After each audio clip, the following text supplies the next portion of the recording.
Hello parents, welcome back to the channel Praneeth mummy.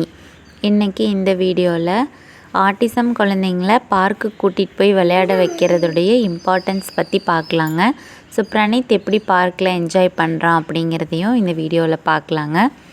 Video ஃபுல்லாக skip பண்ணாமல் பாருங்கள். வீடியோக்குள்ளே போகலாங்க. ஆட்டிசம் குழந்தைங்க உங்கள் வீட்டில் இருந்தாங்க அப்படின்னா மறக்காமல் வாரத்தில் ஒரு நாள் பார்க்கு கூட்டிகிட்டு போங்க. அது ஃபஸ்ட்டு பெனிஃபிட் என்ன அப்படின்னா, குழந்தைங்களோட சென்சரி இஷ்யூஸ் குறையும். நீங்கள் பார்க்கு கூட்டிகிட்டு போனீங்கன்னா அங்கே தூரி இருக்கும், சீசா இருக்கும், அதுக்கப்புறம் நிறைய வெரைட்டிஸான தூரியெல்லாம் வச்சுருப்பாங்க. ரவுண்டாக சுற்றுற மாதிரி வாத்து, சேரு அதெல்லாம் வச்சுருப்பாங்க. குதிரை அதெல்லாம் வச்சுருப்பாங்க. ரவுண்டாக சுற்றுறது, அதுக்கப்புறம் முக்கியமாக பால் பிட்டு.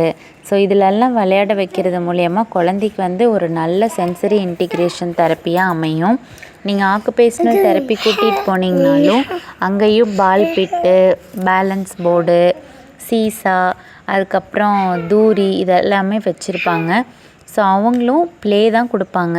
ஸோ முக்கியமாக ஆட்டிசம் குழந்தைங்களுக்கு ப்ளே கொடுக்கறது ரொம்ப ரொம்ப முக்கியம். ஸோ உங்கள் வீட்டில் ஆட்டிசம் குழந்தைங்க இருக்காங்கன்னா அட்லீஸ்ட் வாரத்துக்கு ஒரு தடவையாவது பார்க்கு கூட்டிகிட்டு போய் விளையாட வைங்க. சென்சரி இஷ்யூஸ் நல்லாவே குறையும். ரெண்டாவது, அங்கே நிறைய குழந்தைங்க இருப்பாங்க. ஸோ மற்ற குழந்தைங்களெல்லாம் பார்க்குறது, அந்த குழந்தைங்க எப்படி விளையாடுறாங்க அப்படிங்கிறத பார்க்குறது, அந்த குழந்தைங்களோட மிங்கிள் ஆக ட்ரை பண்ணுவாங்க. ஆட்டிசம் குழந்தைங்க பெரும்பாலும் மற்ற குழந்தைங்களோட சேர்ந்து விளையாடாமல் தனியாக தான் போய் நிற்பாங்க.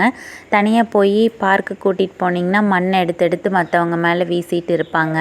தனியாக டான்ஸ் ஆடிட்டுருப்பாங்க. தனியாக செல்ஃப் டாக்கோ செல்ஃப் லாஃபோ பண்ணிகிட்ருப்பாங்க.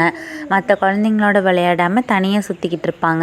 ஸோ அந்த மாதிரி நம்ம பார்க்குக்கு ரெகுலராக கூட்டிகிட்டு போகும்போது அவங்களுக்கு அந்த மற்ற குழந்தைங்களோட சேர்ந்து விளையாடணும் அப்படிங்கிற விஷயங்கள்லாம் டெவலப் ஆக ஆரம்பிக்கும்.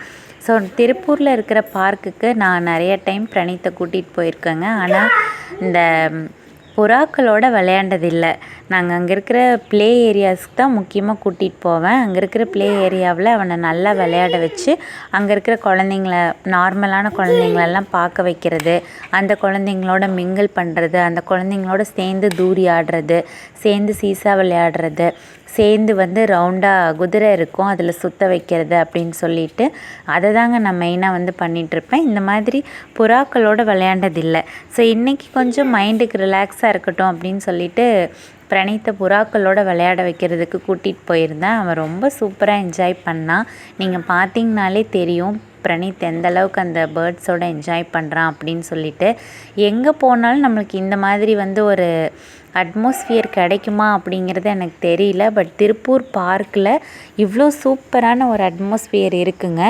எவ்வளவு புறா இங்கே இருக்குது அப்படிங்கிறதே எனக்கு இன்றைக்கி தான் தெரிஞ்சிச்சு. புறாக்கள் இருக்கும் அப்படிங்கிறது தெரியும்.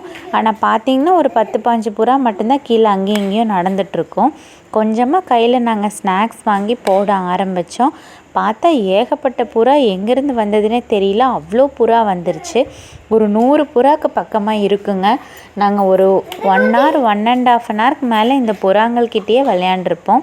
ஸோ பிரணீத்துக்கு ரொம்ப ரொம்ப ஹாப்பி அவன் புறாக்களோட விளையாண்டது. இது வரைக்கும் அவன் புறாக்களோட இவ்வளோ பக்கமாக இவ்வளோ கிட்ட போய் இப்படி பிடிக்க ட்ரை பண்ணி விளையாண்டது இல்லைங்க. நீங்கள் திருப்பூர்லேயோ இல்லை திருப்பூருக்கு பக்கத்துலேயோ இருந்தீங்கன்னா இந்த திருப்பூரில் இருக்கக்கூடிய இந்த ஓல்டு பஸ் ஸ்டாண்டுக்கு பக்கத்தில் இருக்கிற இந்த பார்க்குக்கு கண்டிப்பாக ஒன் டே இந்த புறாக்களுக்காகவே விசிட் பண்ணுங்கள். இதுக்கு அந்த கடையில் விற்கிற என்ன ஸ்நாக்ஸ் வேணாலும் வாங்கி போடலாம். எல்லா ஸ்நாக்ஸுமே சாப்பிடுதுங்க. நாங்கள் வாங்கி போட்ட ஸ்நாக்ஸும் சாப்பிட்டுச்சு. நடக்கடலை, ஸோ மிக்சரு இதெல்லாம் கொண்டு போயிருந்தோம். அந்த மிக்சரெல்லாம் தூக்கி போட்டதும் அதுவும் ஓடி ஹாப்பியாக அந்த மிக்சரெல்லாம் பொறுக்கி சாப்பிட்டுதுங்க. ரொம்ப ஹாப்பியாக இருந்துச்சு. இதை பார்க்குறக்கு மைண்டுக்கு ரொம்ப ரொம்ப ரிலாக்ஸாக இருந்துச்சு. மனசே ரொம்ப லேஸ் ஆயிடுச்சுங்க. இவ்வளோ கிட்டத்தால் இந்த பறவைகள்லாம் அதுவும் ஒரு 100-150 பறவைக்கு பக்கமாக நம்ம கிட்டத்தால் நம்ம போடுற ஸ்நாக்ஸ் எல்லாம் பொறுக்கி சாப்பிடுது அப்படிங்கிறத பார்க்குறதுக்கே ரொம்ப ரொம்ப அழகாக இருந்துச்சுங்க. நீங்கள் இந்த வீடியோவில் பார்த்தாலே தெரியும்னு நினைக்கிறேன் எவ்வளோ அழகாக இருக்குது அப்படின்ட்டு.